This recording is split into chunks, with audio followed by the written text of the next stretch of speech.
ከብሮ ከኖረ ሰው ጋር ባለትዳር ጋር ምን እየሰራሽ ነው? ነገ እሱ ከሚስቱ ጋር ሲኖር፣ ዛሬ ግን የእሱ መጠቀሚያ ትሆኛለሽ።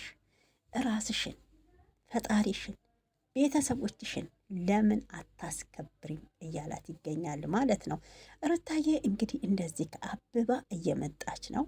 ይሄ ደግሞ ሩታን ለማይወዷት ዝሙትን ለሚደግፉ ሰዎች እውነቴን ነው የራስ ምታት እየሆነችባቸው ነው ያለችው በአሁን ሰዓት ማለት ነው። እና ሩታም እኔ መስሚያዬ ጥጥ ነው ብላለች። ለምንድን ነው እንደ በፊቱ የማትሆነው? ሩታ ተቀይራለች። ሌላ ሩታ ነው ተወልዳ የመጣችው እያላችሁ ነው ማለት ነው። እና ሌላ ተወልዳ እንድትመጣ ያረጋችሁትም እናንተ ናችሁ። በቀልን ያስተማራችኋት እናንተ፣ ተንኮልን ያስተማራችኋት እናንተ። ሩታ በፊት ይቅርታ የምትል ሰው የምታከብር ነበረች።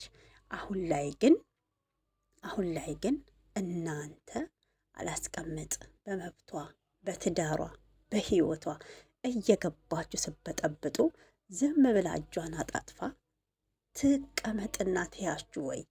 ፎቶ እኮ አይደለችም። ስለዚህ መብቴን አስከብራለሁ ብላ ስትሟገት ጊዜ እውነቴን ነው አንጀታችሁ አረረ። አእምሮ አባት ስታዩ አንጀታችሁ አረረ። ስለዚህ ትቃጠላላችሁ እንጂ ሩታ ማለት ነው ከጀመረችበት ጉዞ ከጀመረችበት ከምትራመደው መንገድ እውነቴን ነው ወደ ቀኝ እንጂ ወደ ግራ አትልም። ደግሞ ያወራችሁን በተግባር የምትፈጽም ጀግና ሴት ናት ማለት ነው።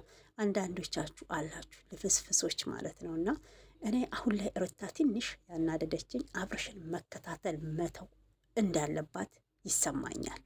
እርግፍ አርገሽ ትተሽ ከደስታ ጋር ህይወትሽን ቀጥይ። እንግዲህ ደስታ የሰጣትን የቤት መግቢያ በር ቁልፍ አይታችኋል። ቀይ ፍቅረኛሞች ቀን የሚመስለውና እኔ እንደውም ልቡን አውጥቶ ነው እንደሰጣት እያልኩ ነበረ። እውነቴን ነው የምላችሁ። ለማንኛውም ላይክና ሰብስክራይብ እያደረጋችሁ አበረታቱኝ። ወዳችኋለሁ። ሀገራችን ኢትዮጵያን ሰላማን ያብዛልን እላለሁኝ። እንግዲህ ማን ያዘዋል? ለሄርሜላ መልእክት አለው፣ አዳምጡ።